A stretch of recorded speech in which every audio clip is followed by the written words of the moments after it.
في محكم تنزيله وهو أصدق القائلين. بسم الله من الشيطان الرجيم. ثم أوحينا إليك أن اتبع ملة إبراهيم حنيفا وما كان من المشركين. صدق الله وصدق رسوله النبي الحبيب الكريم ونحن على ذلك من الشاهدين والحمد لله رب العالمين. Hadratul kiram, para alim ulama, masyarakat, segenap aparatur wal hadirat yang dirahmati Allah Subhanahu wa taala. Yang namanya tidak dapat saya sebutkan satu persatu, namun insyaallah tidak mengurangi rasa hormat dan ta'zim saya. Hadirin wal hadirat yang dirahmati Allah Subhanahu wa taala. Alhamdulillah, bersyukurnya kita pada malam hari ini kita dapat berkumpul di majelis yang mulia, majelis di mana di situ dibacakan tentang sirahnya Nabi besar Muhammad sallallahu alaihi wasallam. Nah, Nabi Muhammad sallallahu alaihi wasallam adalah satu-satunya manusia yang menggenggam segala kesempurnaan, yang menggenggam segala kemuliaan, bahkan beliau menutup segala kesempurnaan. Tidaklah kesempurnaan yang ada di dunia ini melainkan semuanya sudah ditutup oleh Rasulullah sallallahu alaihi wasallam, hingga tidak ada yang mengungguli lagi. Nabi itu harus kita yakini di dalam diri kita bahwa Nabi adalah afdalul khalqi 'alal itlaq. Paling di alam semesta adalah Nabi besar Muhammad sallallahu alaihi wasallam. Segala kesempurnaan yang Allah ciptakan di alam semesta semuanya sudah ditutup oleh Rasulullah. Itu pun harus ditanamkan di dalam diri kita. Tidak ada orang yang paling mulia kecuali Nabi Muhammad. Tidak ada orang yang paling alim kecuali Nabi Muhammad sallallahu alaihi wasallam. Tidak ada orang yang paling ganteng kecuali Nabi Muhammad sallallahu alaihi wasallam. Tidak ada orang yang memiliki akhlak yang sangat mulia kecuali Nabi Muhammad sallallahu alaihi wasallam. Jadi segala kesempurnaan kemuliaan sudah ditutup dan digenggam oleh Rasulullah, dan Rasulullah sendiri yang megang. Kepemimpinan dipegang oleh Rasulullah SAW. Kekayaan, keberanian, kesabaran, kezuhudan, segala sifat yang mulia itu Nabi Muhammad SAW yang megang. Nah, kita di malam ini dikumpulkan lantaran beliau, lantaran Nabi Muhammad SAW. Apa itu? Di ini tempat dibacakan sirahnya Nabi besar Muhammad SAW, juga dilaksanakan salah satu syariat dan sunnahnya Nabi besar Muhammad SAW.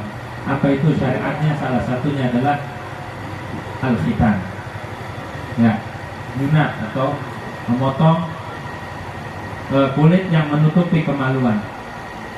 Nah, itu salah satu syariat dan sunnahnya Nabi besar Muhammad SAW yang diambil daripada ajaran Nabi Ibrahim alaihissalam, dan itu merupakan perintahnya Allah Subhanahu wa taala.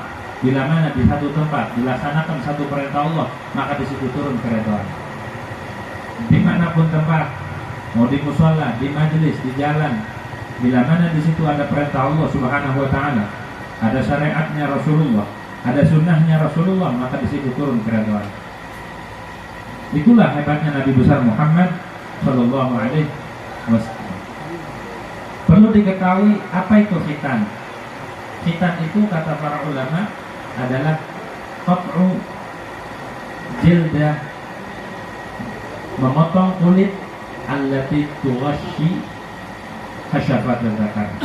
Kulit yang menutupi kemaluan, kulit ujung, kulfah itu.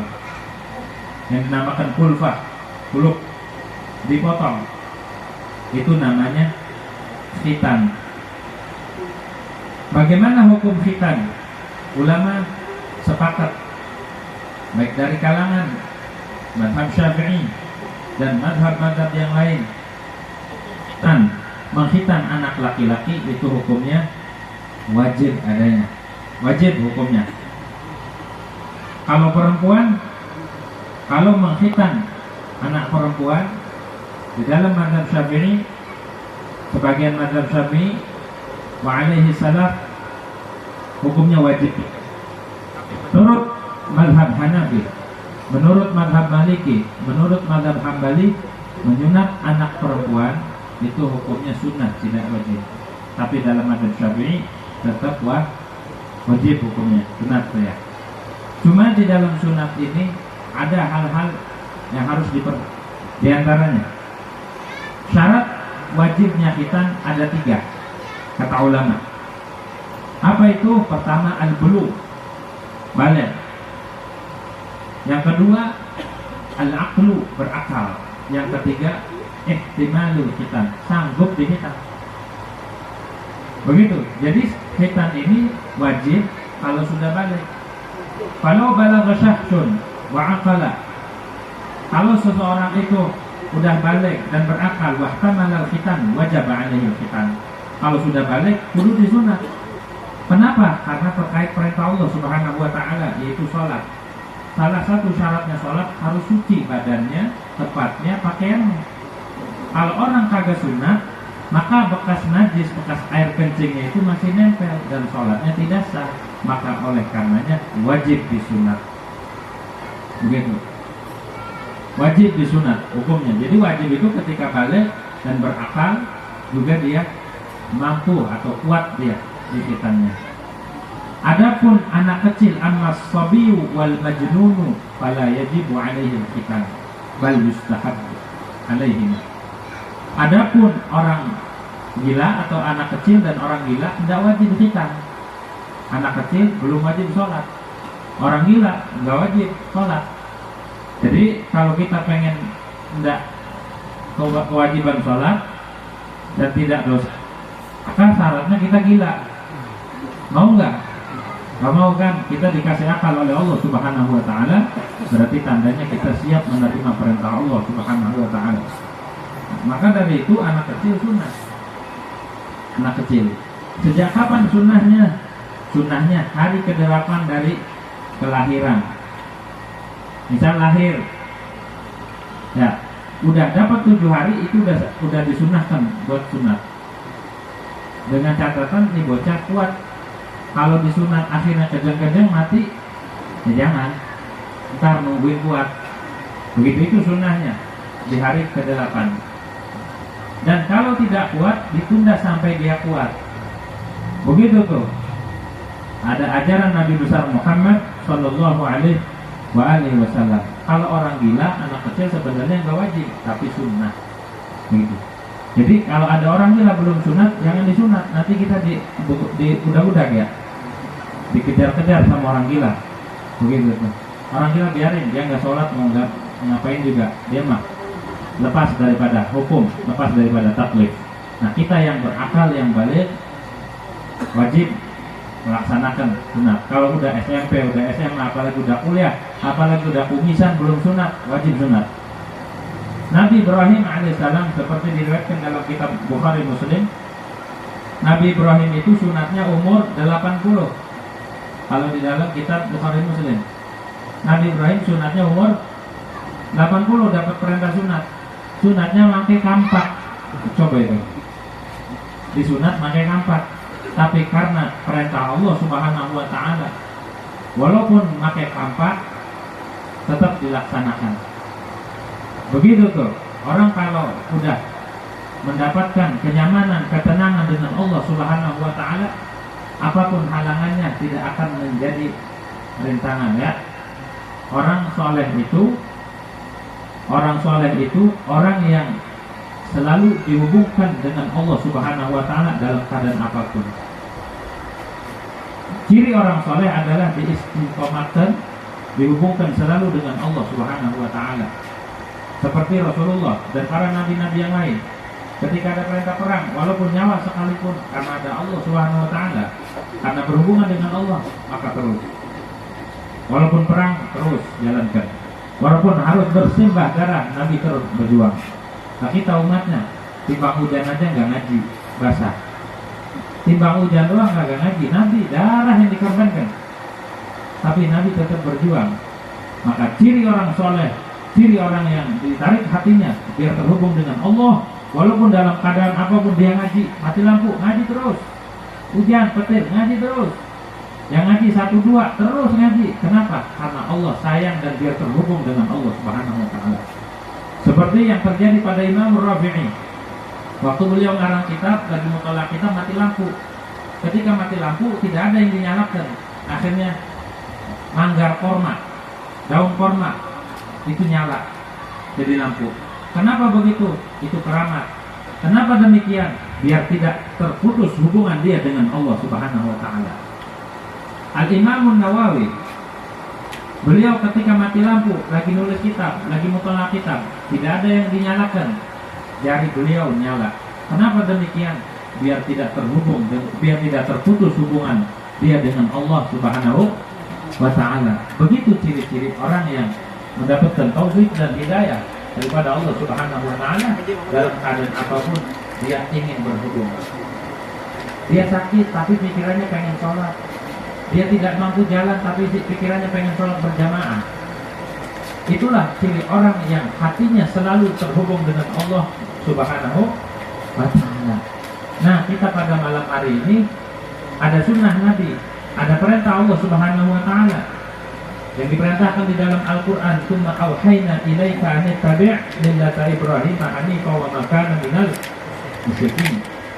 Kemudian aku wahyukan kepadamu, wahai kekasihku, an tattabi' millata Ibrahim, bahwa ikutilah ajaran Nabi Ibrahim. An tattabi' millata Ibrahim hanifan, yang mana ajaran Nabi Ibrahim itu adalah cenderung kepada kebenaran, jauh daripada kebatilan. Wa ma kana minal musyrikin, dan tidaklah Nabi Ibrahim itu tergolong daripada orang-orang musyrik. Nabi Ibrahim itu bukan orang musyrik, tapi orang Islam, beragama Islam, Muslim. Jadi kita melaksanakan khitan itu adalah melaksanakan perintah Allah Subhanahu wa ta'ala. Yang perintah itu jauh sebelum adanya langit dan bumi, itu sudah terta'aluk, namanya ta'aluknya ta'aluk saluh, makhluk. Kita ini diperintah oleh Allah Subhanahu wa ta'ala, tapi perintahnya itu, khitabnya itu berta'aluk dengan makhluk, makhluknya belum ada, namanya ta'aluk saluhi. Maka beruntunglah bagi mereka yang senantiasa berada di jalannya Nabi besar Muhammad sallallahu alaihi wasallam. Kemudian di situ ada perintah sunnah. Apakah Nabi Muhammad sallallahu alaihi wasallam dikhitan juga? Ada dua riwayat. Ada riwayat mengatakan Nabi itu terlahir wulida mahtunan. Nabi itu terlahir sudah disunat. Apa hikmahnya? Hikmahnya agar tidak ada satu makhluk pun yang melihat kemaluan Nabi besar Muhammad sallallahu alaihi wasallam. Ada riwayat lagi yang mengatakan bahwa yang menyunat itu adalah kakeknya, Abdul Muttalib. Ada lagi yang menggabungkan dua riwayat, bahwa Nabi itu terlahir disunat tapi belum sempurna, akhirnya disunat lagi sama Sayyidina Abdul Muttalib. Itu namanya i'malud dalilain. Di dalam kaidah usul dikatakan, idza ta'arada dalilani, bila bertentangan dua dalil, wa amkana al-jam'u bainahuma, dan bisa digabung, jumi'an, maka bisa digabung, dua-duanya dipakai lagi. Itu dikatakan juga dalam kaidah usul, i'malud dalilain aula min ihmali atau min ilgha'i ahadihima. Mengumpulkan dua dalil itu lebih baik timbang membuang salah satunya. Begitu tuh kata ulama usul, kata para usuliyin. Jadi ada yang mengatakan riwayat Nabi sudah sunat ketika dilahir, ada yang mengatakan riwayat belum, ada yang mengatakan Nabi udah disunat tapi belum sempurna. hingga disempurnakan oleh Abdul Muttalib. Begitu. Itu salah satu kelebihan keistimewaan Nabi Muhammad sallallahu alaihi wasallam. Yang sebagaimana dikatakan di dalam syairan yang telah masyhur, lam yahtalim qattu taha mutlaqan abada. Nabi itu tidak pernah bermimpi basah. Nabi tidak pernah ihtilam. Beda dengan umatnya. Umatnya mampir tiap malam ihtilam mulu. Nabi itu terjaga, tidak pernah ihtilam. Kenapa? Karena ihtilam, setan itu bermain-main dengan kemaluannya, dan Nabi terjaga daripada setan. Lam yahtalim qattu taha mutlaqan abada. Wa ma tata'aba aslan fi madaz zamani. Nabi tidak pernah menguap. Seumur hidup Nabi tidak pernah menguap. Beda umatnya, dikit-dikit menguap. Lagi sholat menguap. Nabi tidak pernah menguap sedikit pun. Karena kata Nabi, at-tasa'ubu minasyaitan. Menguap itu dari setan. Wal uqasu minar rahman. Kalau bersin itu dari Allah Subhanahu wa taala. Bahkan di dalam kitab Jami'us Shaghir, Al-Imam Suyuti mengatakan ciri diijabahnya doa itu adalah bersin. Jadi kalau lagi ngedoa bersin, maka berarti itu doanya. Jadi orang bersin itu tanda dapatnya doa. Katakan al-uqasu minar rahman wa tasa'ubu minas syaitan. Gitu. Kalau orang muak itu setan. Kalau pengen dengar suaranya setan, itu orang muak. Begitu tuh suaranya. Nabi tidak pernah menguap sama sekali. Wa ma tasa'aba aslan fi madaz zaman. Minhud dawabu falam tahrub wa ma waqa'at dubabatun fi jismihil hasan. Binatang apapun, segesit apapun, itu tidak pernah lari bila ketemu Nabi. Ada binatang gesit, sulit ditangkap, sama Nabi enggak lari. Ada macan galak, sama Nabi enggak berani nunduk. Itu hebatnya Rasulullah Shallallahu Alaihi Wasallam. Macan segalak apapun sama Nabi tunduk. Dari kecil pun udah begitu. Ataupun kelinci, ataupun marmut, yarbo, lewat di hadapan Nabi enggak berani lari, diam semua. Semua itu ta'zim sama Rasulullah Shallallahu Alaihi Wasallam. Udah liar, ketemu Nabi jinak. Tuh, kita belajar dari hewan. Hewan aja kalau ketemu Nabi tunduk. Hewan aja ketemu Nabi ta'zim. Masa kita umatnya ketika mendengar nama Nabi Muhammad SAW kita tidak pernah ta'zim. Harusnya ketika kita mendengar nama kekasih kita nengok, hati kita tergugah. Misal ada orang nama istrinya dipanggil atau nama kekasihnya dipanggil, misalkan siapa? Zainab, dia nengok nggak? Nengok nggak suaminya? Siapa yang manggil? Kita karena Rasulullah Shallallahu Alaihi Wasallam itu kekasih kita. Harusnya ketika diseru nama Nabi Muhammad kita nengok. Harusnya ketika diseru nama Nabi Muhammad hati kita nengok. Jangan diam aja. Ya, tuh hewan aja hormat sama Nabi Muhammad. Dan lalat itu tidak pernah hinggap di jasadnya Nabi. Kenapa? Karena jasadnya Nabi itu selalu mengeluarkan wangian. Wangian yang tidak ada di alam dunia. Ya. Minhud dawabu falam tahrub wa ma waqa'at dubabatun. Tidak pernah menclok seekor lalat pun di jasadnya Nabi yang sangat elok, yang sangat indah. Nabi jasadnya wangi. Setiap orang yang salaman sama Rasulullah SAW, maka ketika dia pulang itu akan tercium aroma. Oh, ini habis berjumpa dengan Rasulullah. Sampai hari kiamat gak bakal hilang baunya. Orang yang bersentuhan dengan Rasulullah SAW maka tidak akan pernah terputus. Mau wanginya, mau sirnya, mau nurnya sampai hari kiamat. Begitu. Ada orang habis jabat tangan sama Nabi, cahayanya nempel di tangannya. Ada orang habis jabat tangan sama Rasulullah SAW, itu wanginya nempel. Bahkan dibawa pulang, kagak hilang. Itulah kehebatan Nabi besar Muhammad Sallallahu Alaihi Wasallam. Selanjutnya keistimewaan Nabi. Bi khalfihi ka'amamin ru'yatun thabatat wa la yura athru baulin minhu fi 'alami. Nabi itu melihat belakang seperti melihat depan. Jadi walaupun Nabi melihat di sini, pasukan kelihatan semua. Sahabat Nabi yang di belakang kelihatan. Mau yang munafik, mau yang kalah kelihatan walaupun di belakang. Itu keistimewaan Rasulullah SAW. Kalau jangankan di belakang, di depan kita orang munafik kagak tahu. Di depan kita orang bejat tidak tahu, tapi Nabi jangankan di depan, di belakang aja Nabi tahu. Bi khalfihi ka'amami ru'yatun sabatat. Wala yura atru bauli minhu fil alami. Dan bekas kencingnya Nabi tidak terlihat di tanah, langsung diserap oleh tanah. Coba kalau kencing kita, apalagi habis makan jengkol, berbalik gitu ya. Tapi kencingnya Nabi langsung diserap oleh bumi.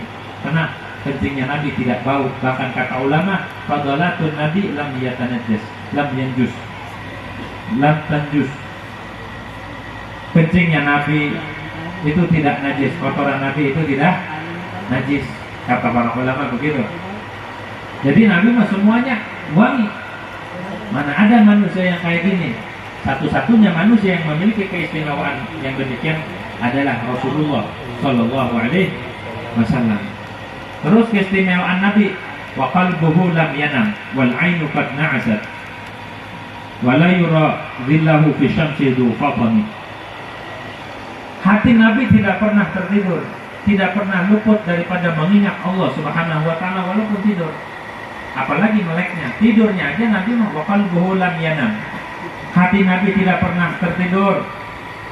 Wal ainu qad na'asat, walaupun matanya terpejam ngantuk tidur, tapi hati tidak pernah lupa daripada Allah Subhanahu wa taala.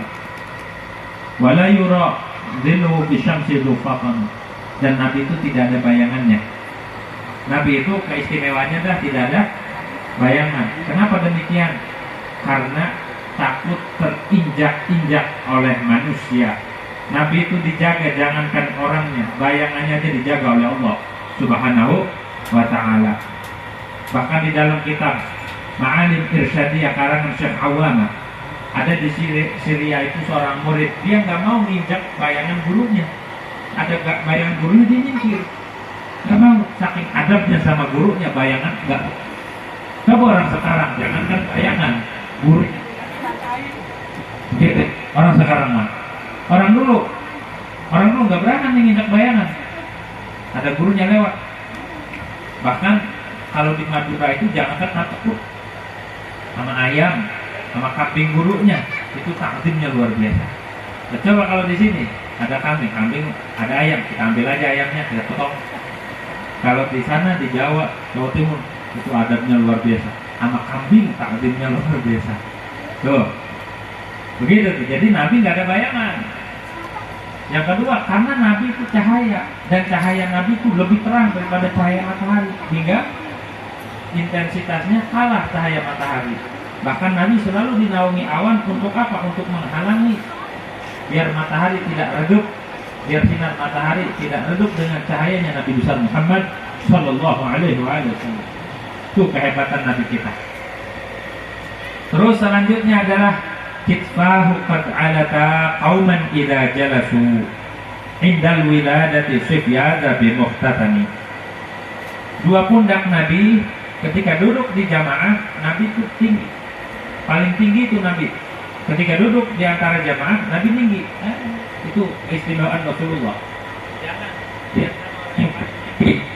Ada tuh di Arab itu namanya Amr bin Abdul yang perang atas Ali. Amr bin Abdul itu tinggi, gagah. Waktu perang Khandaq yang dikalahkan oleh Sayyidina Ali, itu orangnya tinggi, gagah. Tapi ketika berjalan atau beriringan dengan Rasulullah yang paling tinggi. Bahkan kata Bin Salim, jangankan Nabi Muhammad SAW, Kubatul yang ada di Madinah itu kalau dilihat dari jauh kelihatan duluan Kubatul Khadra, tinggi itu. Hebatnya keistimewaan Rasulullah SAW, tinggi, gak ada yang bisa ngalahin Nabi Muhammad Sallallahu Alaihi Wasallam. Yang selanjutnya adalah kitfahu qad alata qauman idza jalasu indal wiladati sifyada bi muhtadan. Ketika Nabi dilahirkan sudah disunat. Ini maksudnya, mahalus syahidnya di sini. Nabi ketika terlahir sudah rapi, sudah suci. Bahkan Nabi waktu lahir itu berzikir. Ada yang bilang Nabi baca doa iftitah, Allahu Akbar kabira walhamdulillahi katsira ila akhirih. Ada yang bilang Nabi bilang zikirnya subhanallah walhamdulillah wala ilaha illallah Allahu Akbar. Nabi sujud waktu lahir, tangannya ke atas. Tuh masih bayinya aja Nabi mau sudah bertauhid, sudah bertahmid. Kita mah dari bayi sampai gede nyusahin. Dari bayi sampai gede kita mau bangor ya. Nabi waktu lahir saja udah nurut sama Allah Subhanahu wa Ta'ala. Hadil khasa'isu fahfadha takun aminah min syarri nari wa surraqi wa min mihani. Ini keistimewaan Nabi sekelumit. Karena keistimewaan Nabi itu ada 10.000. Sebutkan di dalam khasa'isur Rasul, khasa'isnya Nabi Muhammad SAW. Ada yang bilang jumlahnya 7.000, ada yang bilang 10.000. Juga di dalam kitab Al-Ibar fi ba'di mu'jizati khairil bashar. Di situ disebutkan mukjizat Nabi itu banyak tidak terhitung. Ada yang bilang 10.000, ada yang bilang 7.000, ada yang bilang tidak terhingga. Intinya keistimewaan Nabi itu bisa menjadi pelindung. Hadil khasa'isu fahfadha. Ini khususiyat Nabi yang tadi itu, yang mulai dari lamnya talim sampai terakhir fahfadha, maka hafalkan betul-betul keistimewaan Rasulullah SAW. Takun aminah, maka khasa'is ini akan menjadi pelindung, akan menjadi keamanan, penjamin, pelindung. Dari mana? Min syarrina, dari orang hafal tentang khususiyat Rasul, tentang sejarah Rasul, maka rumah itu aman dari kebakaran. Min syarrin nari wa surraq, dan dari pencuri, wa min mihani, dan daripada ujian-ujian hidup. Jadi kalau kita lagi galau, ataupun ada masalah, ataupun di kampung ada penyakit, ada musibah, ada wabah, maka bacakan ini baik-baik yang tadi itu. Lam yahtalim qattu taha mutlaqan abada wa mata ta'aba aslan fi mada zamani minhu dawabu falam tahrub wa ma waqa'at lubabatun abadan fi jismihim hasani bi khalfihi ka'amani ru'yatun sabatat wa la yura athru bawlim minhu fi alani wa qalbuhu lam yanam wal ainu qad na'asat wa la yura dhilluhu fi shamsidu fatani kitfahu qad alata qawman idha jalasu indal wiladati sifyana bimuh tatani hadil khasa Yusuf fahfadha takun aminah min syarri nari wa surraqi wa mihani. Itu kalau dihafalin di rumah, di kampung, di ganggang, maka setan, iblis, penyakit lari semua. Aman Nabi Muhammad.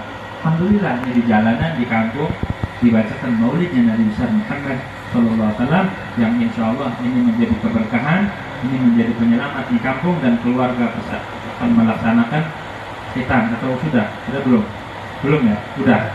Nah, ini akan menjadi keberkahan, ini akan menjadi pelindung, ini akan jadi keamanan, dan ini akan menurunkan keridhaan Allah Subhanahu Wa Taala di ini tempat dan juga keluarganya. Mudah-mudahan kita yang hadir di sini segolong orang yang mendapatkan maghfirah daripada Allah Subhanahu Wa Taala, mendapatkan keridhaan daripada Allah Subhanahu Wa Taala, mendapatkan perhatian khusus daripada Rasulullah Sallallahu Alaihi Wasallam. Nah, demikian, kurang lebihnya mohon dibukakan pintu maaf. Hadanallahu iyyakum. Wassalamualaikum warahmatullahi wabarakatuh.